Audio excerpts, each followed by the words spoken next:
কোন দর্শকরা কষ্ট পাচ্ছ? টিনার দর্শকরা তোমরা কি কষ্ট পাচ্ছ? পাচ্ছ কি? আমি জানি তোমরা পাচ্ছ, কিন্তু যেই কষ্টের কথা তোমাদেরকে বলা হলো সেই কষ্টটা পাচ্ছ না। হ্যাঁ, কষ্ট পাচ্ছ, ঠিক অন্য এক জায়গায় কষ্ট পাচ্ছ। সব আলোচনা করব।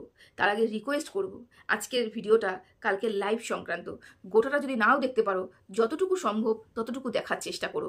স্পিড বাড়িয়ে হয়তো চেষ্টা করো দেখার, তবুও দেখার চেষ্টা করো, কারণ আমি অনেক কিছু বলেছি। তারপরেও তোমাদের সবাইকে অনেক অনেক অনেক অনেক ধন্যবাদ আমার মতন ক্ষুদ্র ছোট্ট একটা কন্ট্রোভার্সি ক্রিয়েটারকে তোমাদের মতন মানুষের ভালোবাসার জন্য। আমি একটা তুচ্ছ কন্ট্রোভার্সি ক্রিয়েটার, ছোট্ট একটা কন্ট্রোভার্সি ক্রিয়েটার, যার ভিউজ নেই বললেই চলে, তুলনামূলকভাবে নেই বললেই চলে। তবু যদি 50টাও ভিউজ হয়, সেই 50টা মানুষ মন থেকে আমাকে দেখছে, যেটার প্রমাণ আমার ভিডিওতে আমার যে ভিউজ ডিউরেশনটা, সেটা দেখলে আমি বুঝতে পারছি আমার দর্শকরা আমাকে 20 মিনিটের ভিডিও হলে কমপক্ষে 10-12 মিনিট করে দেখছে। আমি ভীষণ পরিমাণে আপ্লুত এর জন্য। আমি গর্বিত যে আমি 50টা মানুষকেও, তার মানুষের হয়েও যে কথাগুলো বলছি সেটা তাদের মিল খাচ্ছে, তাদের মনের সাথে মিল খাচ্ছে। এটার জন্য নিজেকেও যেমন ভালো লাগছে, সেরকম তোমাদেরকেও অনেক অনেক অনেক ধন্যবাদ। এবার শুরু করি গতকাল রাতে যে লাইভটা হয়েছে সেই সংক্রান্ত ভিডিও। আচ্ছা, যাই হোক, কষ্ট পাচ্ছ, বহুবার বলা হলো এই কথাটা, কষ্ট পাচ্ছে টিনার দর্শকরা, কষ্ট পাচ্ছে টিনার দর্শকরা। কেন কষ্ট পাচ্ছে? এবং আমি বললাম হ্যাঁ কষ্ট পাচ্ছ, কিন্তু যেই কষ্ট পাচ্ছে পাচ্ছে পাচ্ছে করে চিৎকার করা হলো লাইভে, ঠিক সেই কষ্ট তোমরা পাচ্ছ না। এবার লাইভে কি ধরনের কষ্ট কথা উচ্চারণ করা হয়েছে? লাইভে বলা হয়েছে টিনা তোমাদেরকে মিথ্যে কথা বলেছে। টিনার মিথ্যে কথা বলেছে সেটা প্রমাণ যখন হয়ে গেছে তখন তোমরা কষ্ট পাচ্ছ। সত্যি কি তোমরা এই জায়গাটাতে কষ্ট পাচ্ছ? আমি মনে করি না। কারণ যারা যারা টিনাকে সাবস্ক্রাইব করেছো, যারা যারা টিনার পাশে এসে দাঁড়িয়েছো, তারা প্রত্যেকটা মানুষ জানো টিনা ওই সময় কি একটা কমিউনিটি পোস্ট দিয়েছিল। তোমরা সবাই জানো ওই কমিউনিটি পোস্টের মধ্যে উল্লেখ ছিল ফোকলার সাথে টিনার সম্পর্ক রয়েছে। তারপরেও গিয়ে তোমরা টিনাকে সাপোর্ট করেছো। এখন যদি কোনো কারণবশত এটা আবার পুনরায় বলা হয় টিনার সাথে ফোকলার সম্পর্ক আছে আছে আছে, তো সত্যি কি তোমরা অবাক হবে? সত্যি কি তোমরা অবাক হবে? আমার মনে হয় না। কারণ তোমরা জেনে শুনেই টিনাকে সাপোর্ট করেছো যে টিনা ফোকলার সাথে সম্পর্করত। হ্যাঁ, সম্পর্করত। আমি কিন্তু বলছি না একই বাড়িতে একই ছাদের তলায় দুজনে বেড শেয়ার করছে। আমি বলেছি সম্পর্করত, মানে একটা ভালোবাসা যে নাম তারা দিয়েছে, যে ভালোবাসার ডেফিনেশনটা আমি গতকাল রাত্রে বিকালের ভিডিওতে সকালের ভিডিওতে আমি দিয়ে দিয়েছি। তো ভালোবাসা যে নামটা দিয়েছে সো কল, সেই ভালোবাসা সংক্রান্ত মানে সম্পর্কে একটা লিপ্ত আছে টিনা এবং ফোকলা। তাহলে টিনা তোমাদেরকে কোথায় ঠকালো? টিনা কোথায় তোমাদেরকে মিথ্যে বললো? টিনা যে বিয়ে করে ফেলেছে, টিনার বিয়ে হয়ে গেছে, টিনা শ্বশুরবাড়িতে সংসার করেছে, টিনা এই করেছে, টিনা ওই করেছে, কোনো কথা টিনা সোশ্যাল মিডিয়াতে এসে প্রকাশ্য করেছে? কোনো কথা কি টিনা বলেছে? না টিনা স্বীকার করেছে, না টিনা অস্বীকার করেছে। মুদ্রা কথা, টিনা এই বিষয়ে কানোপাত করেনি। যা করেছে টিনার অ্যান্টি ক্রিয়েটাররা করেছে। তাহলে যারা করেছে তারাই বলতে পারবে সব আসল ঘটনাটা কি। টিনা তো বলেনি। তাহলে টিনার দর্শকদের ঠকালো কিভাবে? টিনা দর্শকদের ঠকিয়েছে কিভাবে? যেই দর্শকরা জানে ফোকলার সাথে সম্পর্ক রয়েছে, সেই দর্শকরা পুনরায় আবার ঠকবে, আবার আচমকায় এরকম করে উঠবে, ও মাগো এটা তো জানতাম না। তাহলে তো বলবো দর্শকরা মনে টিনাকে জেনে শুনে সাবস্ক্রাইব করেনি, না জেনে করেছে। আর না জেনে করা তো এটা এরকম মনে হয় না, কারণ টিনার সাথে বহুদিন ধরে সাইবার বুলিং চলছে এবং প্রত্যেকটা কন্ট্রোভার্সি ক্রিয়েটারের ভিডিও টিনার ব্লগাররা, টিনার ভিউয়ার্সরা দেখছে। তাহলে কি তারা সত্যি সত্যি কিছু জানতো না?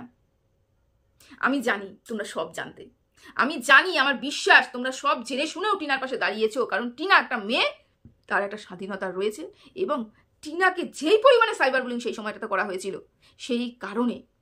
এবং যারা টিনাকে যারা সাপোর্ট করছো তাদের মধ্যে বেশিরভাগই মানুষ টিনাকে বিগত 5 বছর ধরে দেখে এসেছো, তারাই কিন্তু সাপোর্ট করছো।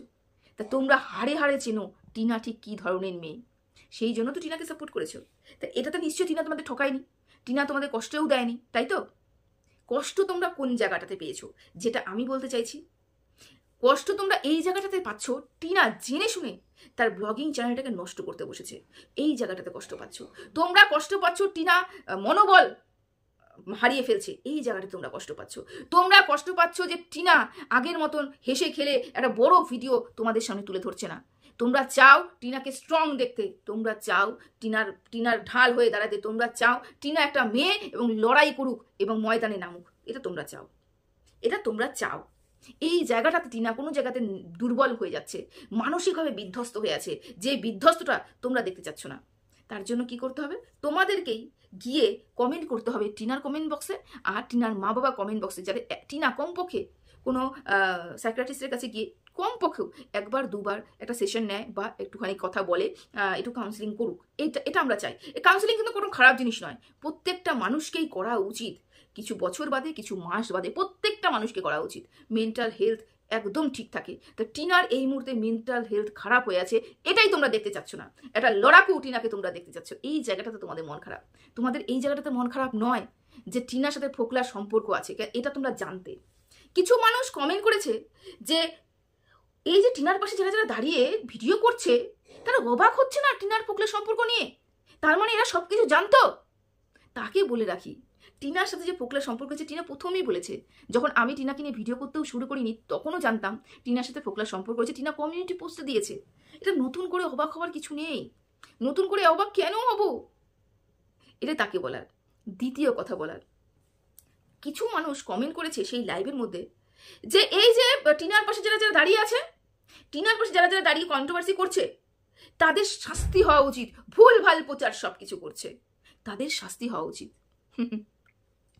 তিনি হয়তো ল সম্বন্ধে জানেনই না, একদম জানেন না। তিনি যদি জানতেন তাহলে এই বোকার মতন কথাটা তিনি বলতেন না। সোশ্যাল মিডিয়াতে আপলোড হবে যে কোনো বিষয়ের উপরে শালীনতা বজায় রেখে বাক স্বাধীনতার উপরে নির্ভর করে ভিডিও করা জায়েজ, এটা আমাদের লয়ের মধ্যেই আছে। আমি মনে করছি না টিনার পাশে যারা যারা দাঁড়িয়ে রয়েছে তাদের কোনো ল্যাঙ্গুয়েজ খারাপ আছে বলে।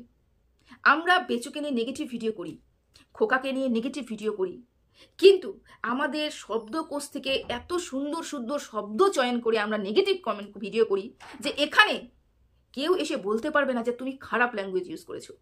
এটা শিক্ষিত মানুষ, এটা তার সংস্কার, এটা তার পরিবার সম্বন্ধে ধারণা দেয় আমাদের মুখের ভাষা।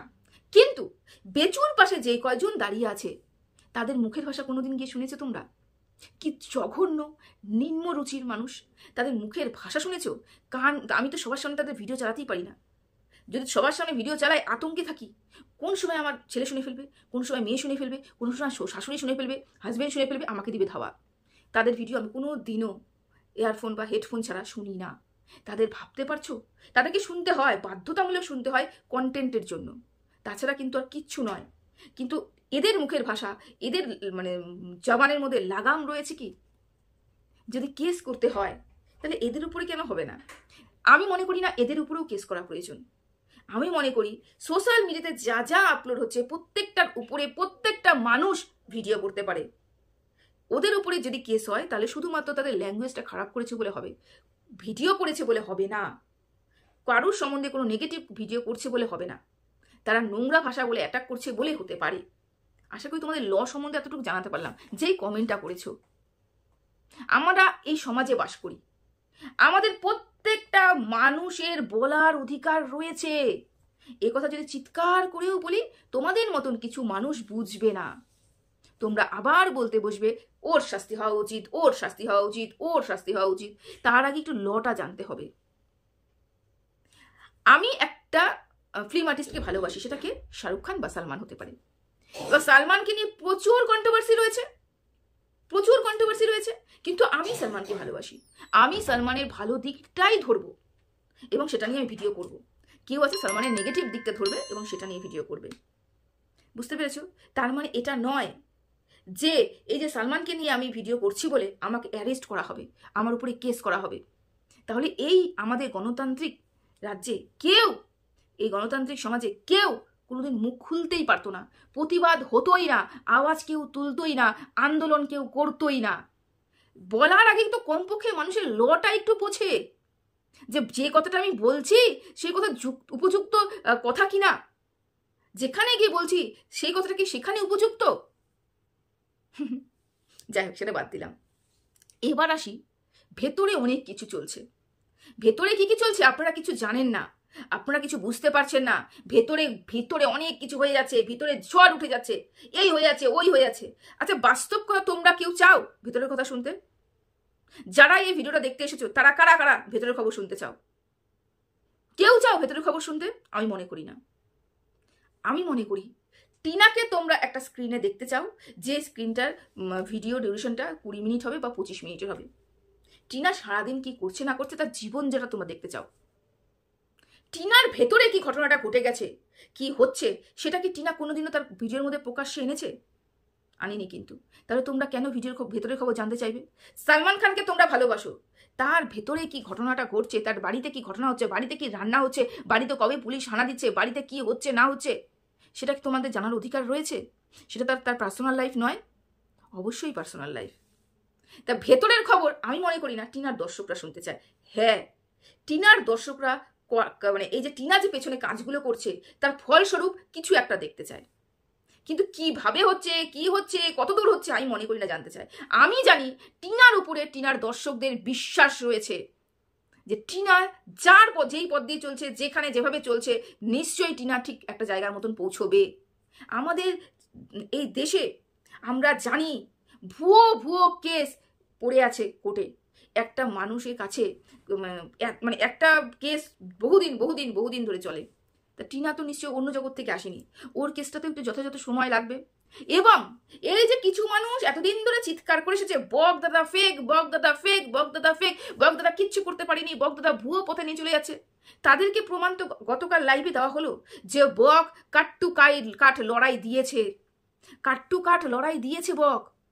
এটা তো তিনিও স্বীকার করলেন, যার সাথে যুদ্ধ করতে যাচ্ছেন সে যদি বলে যে আমার অপোজিট পক্ষের যে আছে দাঁড়িয়ে তার ক্ষমতার আছে, তাহলে মনে করে রাখো যে বক দাদা কি পরিমাণে লড়াই দিয়েছে টিনার জন্য। তাহলে কেন এতবার করে চিৎকার করে বলা হচ্ছিল বকদাদা কিচ্ছু করছে না, বকদাদা কিচ্ছু করছে না, বকদাদা কিচ্ছু করছে না? সহজ নয়, এটা হাতের মোয়া নয়। গুড় জাল দিলাম, মুড়ি ছাড়লাম, খই ছাড়লাম, একটা মোয়া বের করে নিয়ে চলে আসলাম। এটা একটা কেস, এটার প্রচুর দিক থেকে যেতে হবে। যেখানে যেখানে বেচুর মতন কিছু সাঁতির দিমাগ এবং বেচুর কিছু অ্যাডভাইজারের মতন কিছু মানুষ যেখানে দাঁড়িয়ে আছে এবং মানে ঢালটা শক্ত, এটা কিন্তু অস্বীকার করা যায় না, ঢালটা শক্ত হয়ে নিয়ে দাঁড়িয়ে আছে। তো সেখানে সময় লাগবে। আমি জানি টিনার দর্শকরা টিনার কর্মফলটা দেখতে চায়, টিনা ঠিক কী কাজ করেছে নাকি ভেতরে কি কাজ চলছে সেটা দেখতে চায় না। এখানে এসে সেই কথাটা বলা প্রযোজ্য আছে বা বলাটা উচিত যে ভেতরে এই হয়ে যাচ্ছে, ভেতরে ওই হয়ে যাচ্ছে, ভেতরে ওই হয়ে যাচ্ছে। এবার তো তোমরা স্বীকার করলে, এবার তো তোমরা বুঝলে যে তিনি এসে যখন স্বীকার করলেন ভেতরে অনেক কিছু হচ্ছে, তাহলে টিনা কেন ব্লগ দিতে পারছে না ঠিকঠাক করে? টিনা কেন ব্লগ দিতে পারছে না? কারণ টিনা মানসিক পরিস্থিতি 1 নম্বর ওই নেই, দ্বিতীয়ত টিনাকে দৌড়তে দৌড়তে দৌড়তে দৌড়তে টিনার টাইমই হচ্ছে না যে টিনা ঠিকঠাক করে একটা ভিডিও দেবে। টিনাকে অনেক কিছু প্রস্তুতি নিতে হচ্ছে। এবার বুঝলে তো টিনা কেন ঠিকঠাক করে ব্লগিং করতে পারছে না? তার মধ্যে আমি আরেকবার বলে রাখি, টিনার মেন্টাল হেলথ একটু খারাপ আছে, সেখানে টিনার একটা ট্রিটমেন্টের ভীষণ পরিমাণে দরকার, ভীষণ পরিমাণে দরকার। যাই হোক, এটা বাদ দিলাম। বক দাদা ভীষণ পরিমাণে কাজ করেছে, কাট টু কাট লড়াই দিয়েছে, তবুও সে পারছে না। আমরা চাই এই যে বলা হলো না টিনাকে মাঠ ছেড়ে চলে যেতে, টিনাকে শান্ত হতে, টিনাকে এগুলো সব থেকে দূরে থাকতে বলা হলো। তো আমরা চাই টিনা কাট টু কাট লড়াই দিয়ে কিন্তু মানসিক হেলথটা ঠিক রেখে, মানসিকভাবে সুস্থ হয়ে কাট টু কাট লড়াই দিয়ে, মাঠ ছেড়ে যাওয়া তো প্রশ্নই ওঠে না। একটা মার লড়াই, একটা মার লড়াই সেটা তো হবেই। একজন আমাকে কমেন্ট করেছেন 3 ঘন্টা 4 ঘন্টা পুলিশ স্টেশনে যখন টিনা বসে রয়েছে তখন টিনার বেচু ভিডিও করছিল, বেচু ভিডিও করছে, এই তো ফোন করেছে নিয়ে যাবে, এই তো ফোন করেছে নিয়ে যাবে, ওই তো ফোন করেছে নিয়ে যাবে, ওই তো ফোন করে নিয়ে যাবে। ভিডিওটা করে রাত্রি 2টোর সময় ছেড়ে দিয়েছে, আর টিনারা 3 ঘন্টা ধরে ওখানে বসে রয়েছে। লাস্টে যখন পারিনি, ফোন ধরছিল না, বেচু ফোন ধরছিল না পুলিশের কাছে, 2-3 বার ধরেছে, তারপরে আর ফোন ধরছিল না, ভয়ে পালিয়ে অন্য বাড়িতে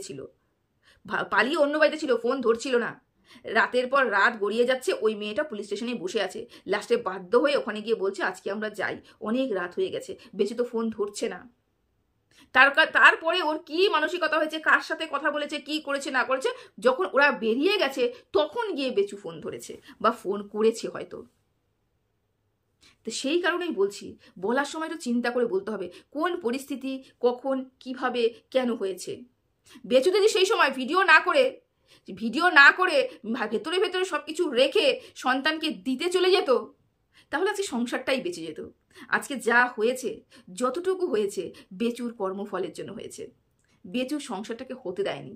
তারপরে তো রয়েছে বেচুর পাতানোর দিদি, তার সে তো শুনে পে সুহাগা। যাই হোক, আরও একটা কথা বলা হয়েছে, সেটা হচ্ছে কন্ট্রোভার্সি হচ্ছে কোর্ট মানবে না, কন্ট্রোভার্সি কোর্ট মানবে না। এই কথাটা আমি বহুদিন আগে বলেছিলাম না যে আমাদের মতন কিছু কন্ট্রোভার্সি ক্রিয়েটারের কথা কোনোদিনও কোর্ট গ্রহণ করবে না, কোর্টের কাছে গ্রহণযোগ্য নয়। বহুদিন আগে আমি কথাটা বলেছিলাম, যখন বারংবার কন্ট্রোভার্সি ক্রিয়েটারদের হুমকি দেওয়া হচ্ছিল, যখন বারংবার কন্ট্রোভার্সি ক্রিয়েটারদের বলা হচ্ছিল যে তোমরা চুপ করো, তোমার উপরে এই করে ফেলবো, তুমি ওই চলে যাওয়া, তুমি ওই করে ফেলবা, তুমি ওই করে ফেলবা, তখনই আমি বলেছিলাম শালীনতা বজায় রেখে বাক স্বাধীনতার উপর নির্ভর করে যদি সুন্দর সুষ্ঠু ভাষায় আমরা কন্ট্রোভার্সি করি, কারোর ক্ষমতা নেই যে কন্ট্রোভার্সি ক্রিয়েটারদের কোনো হানি হবে, বা আমাদের মতন কিছু কন্ট্রোভার্সি ক্রিয়েটারের কথায় স্ট্যাম্প লাগিয়ে সেটা কোনো জায়গায় পেশ করলে পরে সেখানে মানে এভিডেন্স মানে ইয়ে হবে আর কি, কি বলে ওটাকে বলো, প্রমাণস্বরূপ গ্রহণযোগ্য হবে। আমি বলেছিলাম এটা হওয়া সম্ভব নয়। কন্ট্রোভার্সি ক্রিয়েটাররা বলবে কিন্তু তাদের কথার উপরে ভিত্তি করে কোনো কেস এগিয়ে যাবে বা থেমে যাবে, এটা বোকামির কথা। সেটা বহুদিন আগে আমি বলেছি, যা গতকাল রাতে সেটা শুনতেও পেলাম যে আমার অ্যানালাইসিসটা কমপক্ষে তো ঠিক হয়েছে। যাকে যেটুকু আমি বলেছিলাম অ্যানালাইসিস করে, তো যতটুকু হোক ঠিক হয়েছে আর কি। তো যাই হোক, এরপরে নেক্সট এটা আসি, 8 লক্ষ টাকা। ফোকলা খারাপ ছেলে নয়, ফোকলা 8 লক্ষ টাকার প্রমোশনাল ভিডিও টিনাকে পাইয়ে দিয়েছে। সেই জন্যই ফোকলা নিজের অধিকারে ওই টিনার অ্যাকাউন্ট থেকে টাকাগুলো গায়েব করছিল। ফোকলা আমাদের ভীষণ ভালো ছেলে। আগে ফোকলা যখন আমার সাথে যোগাযোগ করেনি, ফোকলা ছিল মদ্য মাতাল, ফোকলা ছিল বউচোর, ফোকলা ছিল বৌদিবাজ, ফোকলা ছিল জঘন্য চাপরাশি, তারপরে কি জাহাজের পটি পরিষ্কার করা, ফোকলা এগুলো ছিল। ওদের পরিবার জঘন্য পরিবার। ফোকলার উপরে হামলা করা হোক, ফোকলাকে এই করে দেওয়া হোক, ফোকলাকে ওই করে দেওয়া হোক। যখনই দেখলাম ওমা পাশা তো উল্টে গেছে, ফোকলা তো আমার দিকে আসতে চাইছে, ওরে বাবা ফোকলার মতন ভালো ছেলে হয় না। ফোকলা 8 লক্ষ টাকার প্রমোশনাল ভিডিও টিনাকে পাইয়ে দিয়েছে। এই অধিকারেই তো ফোকলা যত টাকা টিনা কামাই করছে, মানে এই যে প্রমোশনাল ভিডিও করে করে করে করে যে ইনকাম করছে, সেই সব টাকা আমার ফোকলা নিয়ে যাচ্ছে। কোনো দোষ নেই, ফোকলার কোনো দোষ নেই। সোশ্যাল মিডিয়াতে এসে একটা মহিলাকে অন্য কন্ট্রোভার্সি ক্রিয়েটার দ্বারা মলেস্ট করছে একটা পুরুষ, ফোকলার কোনো দোষ নেই। বহির্ভূত কথা, ভিডিও বহির্ভূত কথা, পার্সোনাল লাইফের কিছু কথা সোশ্যাল মিডিয়াতে এসে ফোকলা রিভিল করছে একটা মহিলার, তবু ফোকলার কোনো দোষ নেই। এটা যদি অন্য কোনো পুরুষ করতো, আমি নারীবাদী, আমি মহিলাদের অসম্মান সহ্য করতে পারি না, কিন্তু এইবার আমি পুরুষবাদী। ফোকলার কোনো দোষ নেই। 8 লক্ষ টাকার ফোকলা প্রমোশনাল ভিডিও পাইয়ে দিয়েছে, বুঝতে পারছো? একটা কথা বলে রাখি, আমাদেরকে বলা হলো টিনাকে সাজেশন দিতে, টিনাকে ভালো কথা বলতে, টিনাকে ভালো বুদ্ধি দিতে, টিনার পাশে এসে দাঁড়াতে অনেক কিছুই বলা হয়েছে। তো আমি এখানে একটা কথা বলি, ও আরও একটা কথা বলা হয়েছে, আমাদের কথার মতন, আমাদের উপরে কথা ভিত্তি করেই নাকি টিনা চলছে, কিছু কন্ট্রোভার্সি ক্রিয়েটারের উপরে ভিত্তি করে টিনা চলছে। আমি আরও একটা এখানে কথা বলে রাখি, টিনা একটা character, Tina as a blogger এখানে আত্মপ্রকাশ করেছে, আমরা অ্যাজ এ কন্ট্রোভার্সি ক্রিয়েটার ওয়াইটিতে আত্মপ্রকাশ করেছি। তাহলে টিনা কোনোদিনও কোনো কন্ট্রোভার্সি ক্রিয়েটারের ভিডিও দেখেছে বলে আমি মনে করি না। আর তার সাজেশন নেওয়া তো দূরেই থাক, প্রথম সুতোপার কমেন্ট বক্সে গিয়ে একটা কমেন্ট করেছিল, তারপরে যেই পরিমাণে টিনাকে সাইবার বুলিংয়ের শিকার হয়েছে এবং পক্ষের লোক বিপক্ষে চলে গেছে শুধুমাত্র সুতোপাকে টিনা কমেন্ট করেছিল বলে, টিনা সেই দিনই বুঝে গেছে কোনো কন্ট্রোভার্সি ক্রিয়েটারের কমেন্ট বক্সে গিয়ে কমেন্ট করবো না এবং তাদের কথা শুনবো না। টিনা যে কোনো কন্ট্রোভার্সি ক্রিয়েটারের কথা শুনে না সেটা আমরা ভালো মতনই জানি। তাহলে আমরা কিভাবে টিনাকে সাজেশন দিতে পারি? সাজেশন দিতে পারে শুধুমাত্র দর্শকরা। আমরা দর্শকদের সামনে পুরো ব্যাপারটা তুলে ধরতে পারি, কিছু দর্শক আছে বুঝে উঠতে পারে না, সেই জন্য আমাদের কন্ট্রোভার্সি শুনে তারা বুঝতে শেখে যে না এই ঘটনাগুলো হচ্ছে, তা সেগুলো টিনাকে সাজেশন দিতে পারে, আমরা দিতে পারি না। আমরা এখানে গার্জিয়ান হতে বসিনি টিনাকে কন্টেন্ট বানিয়েছি, আমি টিনার কোনো গার্জিয়ান নই, টিনাকে কন্টেন্ট বানিয়েছি, পজিটিভ দিকে কন্টেন্ট বানিয়েছি, টিনার সমস্ত কিছু তুলে ধরার দায়িত্ব নিয়েছি আমি। টিনা আমাকে দেখুক, টিনা আমাকে না দেখুক, কারণ আমি এখানে টিনার ভালোবাসা পেতে আসিনি, টিনার সহানুভূতি পেতে আসিনি। আমি এখানে এসেছি একটা মেয়ের পাশে দাঁড়াতে, যেই মেয়েটাকে 5-6 জন মানে কি বলবো শিয়াল শকুনের মতন এসে ছিঁড়ে খাচ্ছিল যেই সময়টাতে, টিনার মতন একটা মেয়েকে যে ছিঁড়ে খাচ্ছিল, আমি সেই মেয়েটার পাশে এসে দাঁড়িয়েছি, একটা মায়ের লড়াইয়ের পাশে এসে দাঁড়িয়েছি। যেই পরিমাণে টিনাকে নিয়ে সাইবার বুলিং হয়েছিল, হচ্ছে, আমি সেই মেয়েটার পাশে এসে দাঁড়িয়েছি। আশা করি তোমাদের বোঝাতে পারছি। ভিডিওটা কিন্তু অনেক বড় হয়ে গেল, অনেক কিছু ছিল বলার, কিন্তু বলতে পারছি না, ভিডিওটা অনেক বড় হয়ে যাচ্ছে। তো সবাই ভালো থেকো, সুস্থ থেকো, টাটা।